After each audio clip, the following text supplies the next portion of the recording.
Good morning, students. Today we are going to start the first chapter, that is chemistry of carbohydrates. First, we need to learn about the functions of carbohydrates. Main functions of carbohydrates. Carbohydrate is the main energy source in our body. Which is the main source of energy? Carbohydrates. Um, per gram of carbohydrate can yield 4 kilocalorie of energy for an individual. How much energy is available out of 1 gram of carbohydrate? 4 kilocalories of energy is available. And we can store carbohydrates because if any excess amount is available, the body itself we can store in the form of starch and glycogen. Starch in the case of plants, and in the case of animals it is stored in the form of glycogen, mainly in the liver. And then the still remained excess amount of carbohydrate can also be converted to fat. That possibility also there. You can convert carbohydrate to fat also for future use, energy requirement purpose. Then, and in the form of glycoproteins and glycolipids. Glycoproteins means carbohydrate plus protein is glycoproteins. Carbohydrate plus lipid is glycolipids. In the form of glycoproteins and glycolipids, they are components of cell membrane and receptors. And this carbohydrates acts as the structural basis for many organisms. Where all we can find as a structural basis. It is present in cellulose of plants. In the case of insects, as part of exoskeleton, and also in the cell wall of microorganisms, and mucopolysaccharides and the form of carbohydrate. It be the ground substance. Ground substance means it's a part of the extracellular membrane, extracellular space actually. That space is filled with a jelly-like substance, and that substance is mainly composed of mucopolysaccharides in the case of higher organism. In the case of higher organism, in the extracellular space, it is filled with jelly-like substance. That substance is mainly composed of mucopolysaccharides. The nomenclature. Monosaccharides are there. Mono means only one sugar group is present. Then di means two sugar groups are present, and they are combined together. Combined together with a glycosidic bond and the elimination of a water molecule. That compound is called disaccharide. The trisaccharide means they have three sugar groups. Oligo means those carbohydrates they are having from 2 to 9 monosaccharide units. How many monosaccharide units is required to be an oligosaccharide? It should it should have 2 or more up to 9 monosaccharide units. Then we can call it as an oligosaccharide. Next. Then poly means those carbohydrates having more than 9 monosaccharide units are called polysaccharides. More than 9. Then, and also in the case of polysaccharides, if all the monosaccharide units are of same type, then they are called homopolysaccharides. And if all the monosaccharide units are not similar, then that case, that polysaccharide, we can call it as heteropolysaccharides. Then what are aldoses and ketoses? In these sugars, there is a functional group are present. If that functional group is aldehyde, then it is called aldoses. If it is of keto group, then it is called ketosis. Then similar, where trioses, tetroses, pentoses, hexoses are also there. How that name is coming? Because depending on number of carbon atoms, if only 3 carbon atoms are present in a sugar, then it is called triose. If 4 is present, then tetrose. 5, pentose. 6 is there, then it is called hexose. Then we are going to understand about stereoisomers. Stereoisomers means what? Stereoisomers means they are two forms of same compound. They are similar in their structural formula as well as the molecular formula, but they are different in the spatial arrangement of atoms. So that's what is stereoisomers? Stereoisomers are two forms of a compound.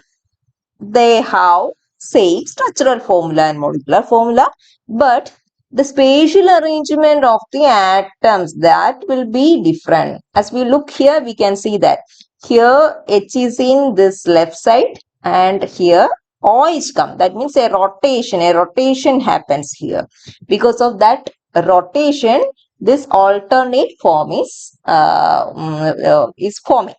And D-glyceraldehyde means it is rotating to right. L-glyceraldehyde means it has a left rotation. So that is stereoisomers, very important. Then asymmetric carbon. Asymmetric also I have already discussed with you. If the 4 bonds of the carbon is bonded with different groups, then that carbon is called asymmetric. Here only one asymmetric carbon is present in this group.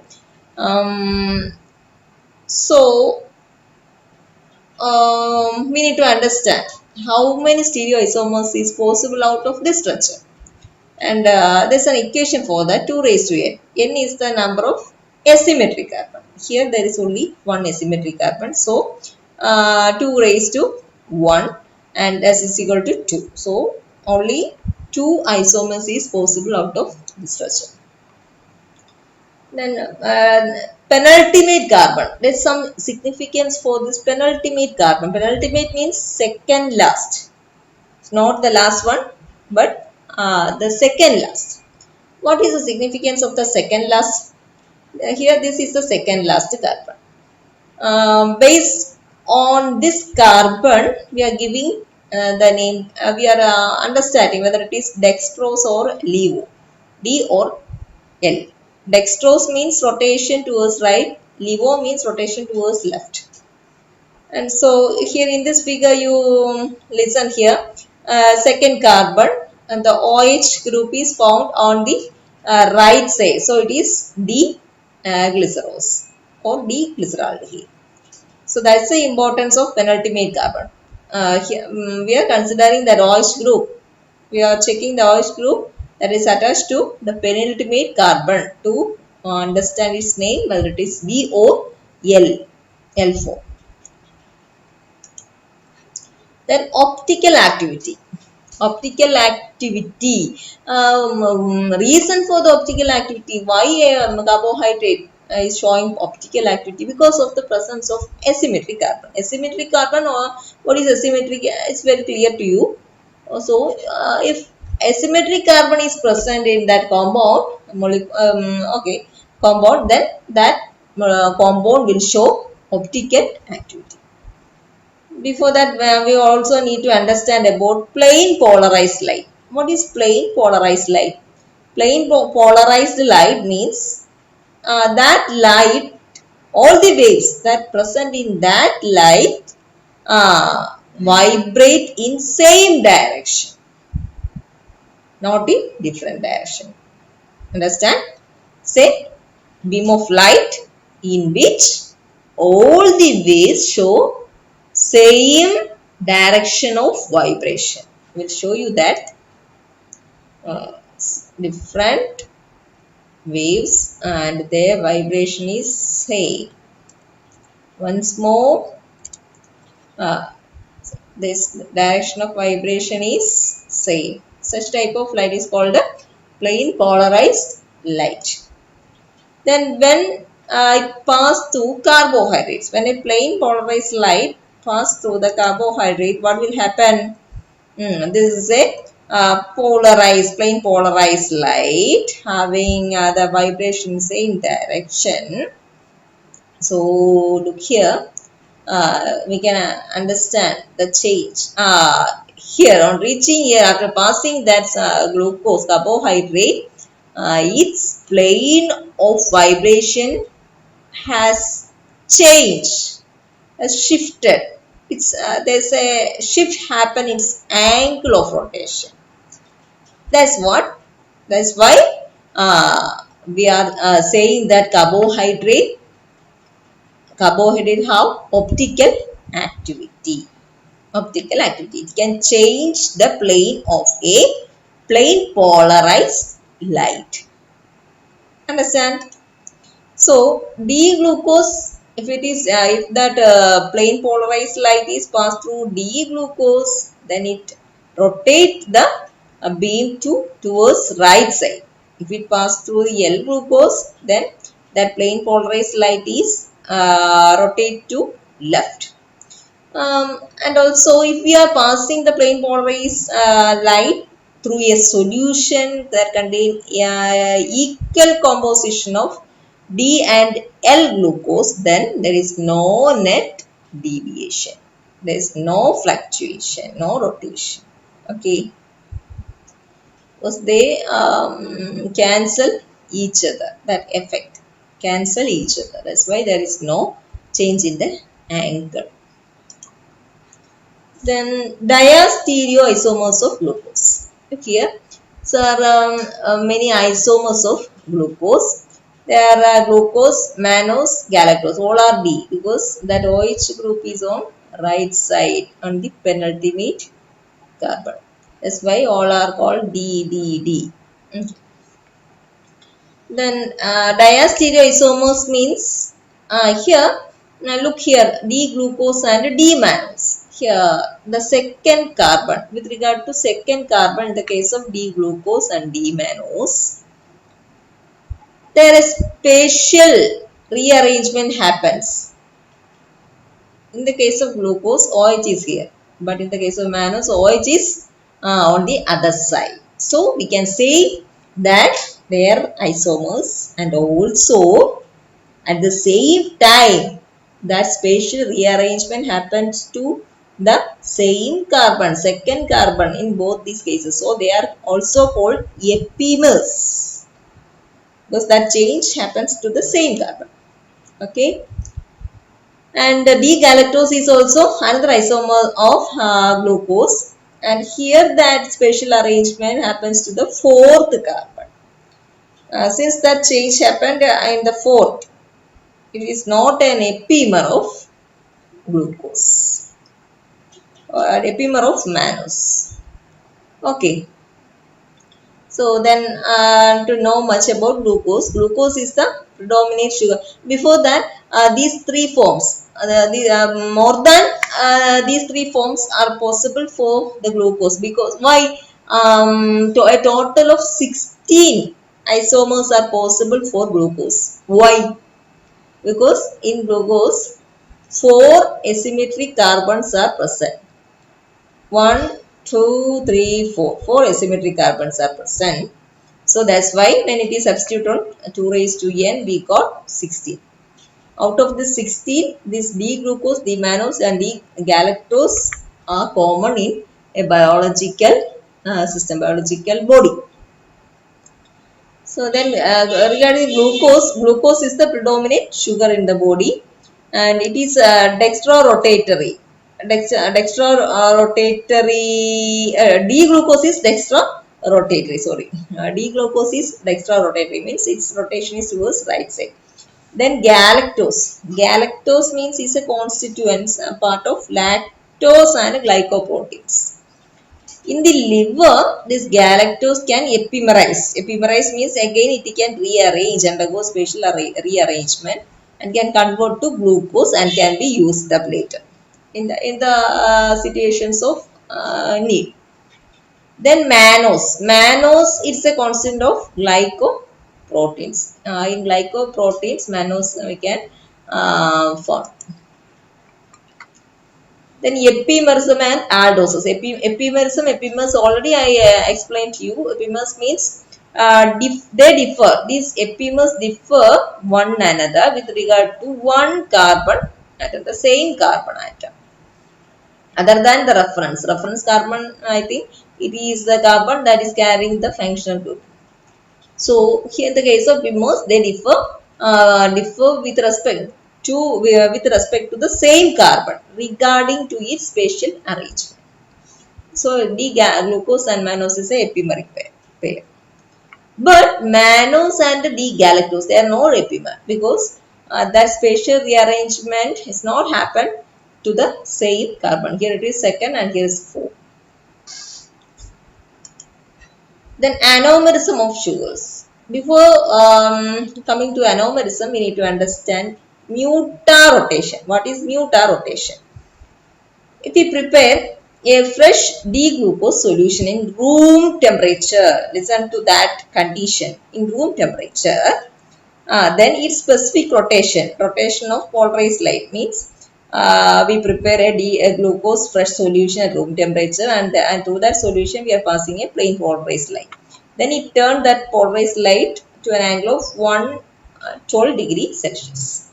Then we are keeping that solution intact for 12 to 18 hours and again repeating the same experiment and found that that time it changed the angle only to 52.5 degrees Celsius. Then again we prepare a D-glucose solution but at 98 degrees Celsius and pass a plain polarized light through it, then found that the deviation is only 90 degrees Celsius.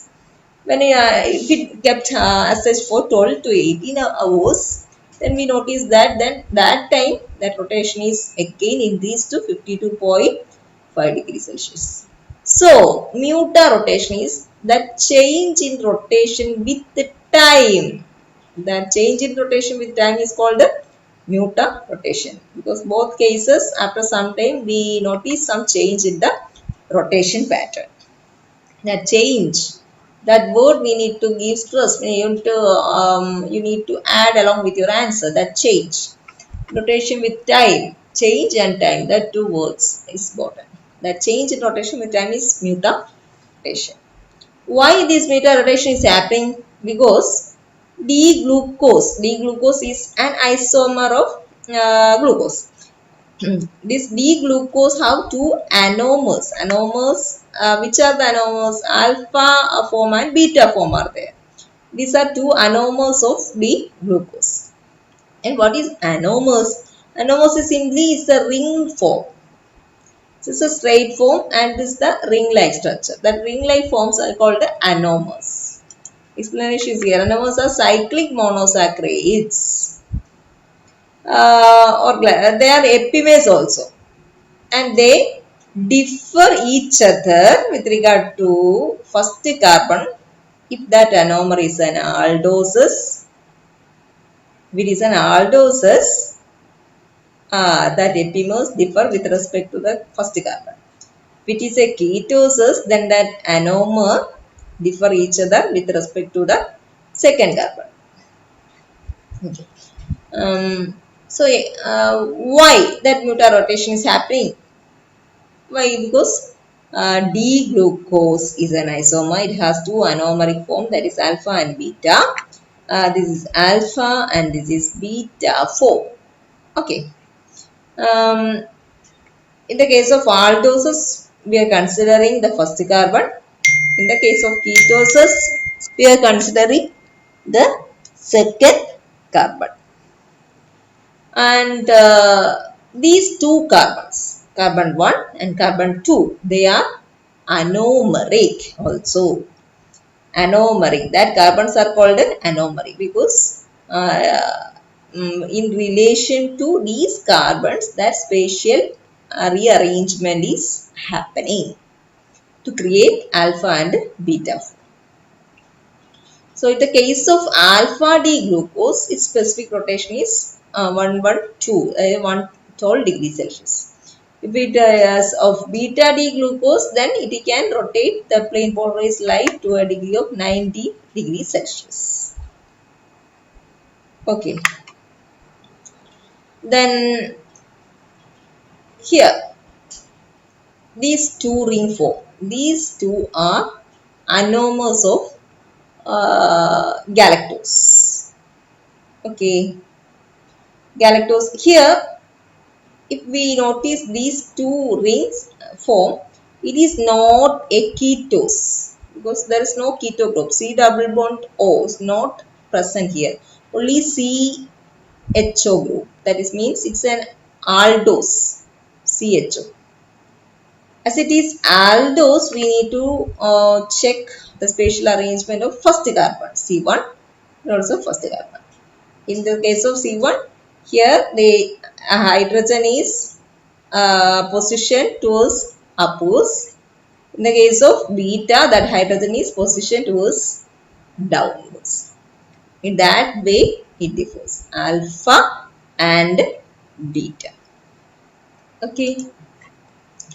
And a solution, a glucose solution, a freshly prepared glucose solution after some time it reaches equilibrium. That means there is no further change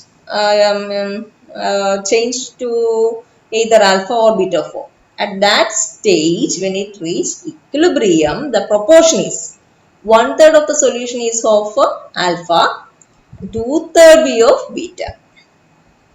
Beta here, its rotation is 52 degrees Celsius. That's why after some time, all the solutions show that deviation is with an angle of 52 degree Celsius. That is the reason. Understand? Here, for sometimes both cases the deviation arrive at the value of 52 degree because after some time the solution reached equilibrium, and at equilibrium condition 1/3 of is of alpha, 2/3 of beta. That's why we show this angle of this degree of deviation with regard to the angle. Then total isomers of glucose. For one glucose, we know the 16 stereoisomers are possible. Why? Because 4 asymmetric carbons are there. 2 raised to 4 is equal to 16. And for each isomer, 2 anomers are possible. That anomers means alpha forms and beta forms. So it's a total 16 into 2, 32 isomers are present for glucose. By this we can finish today's class. Thanks.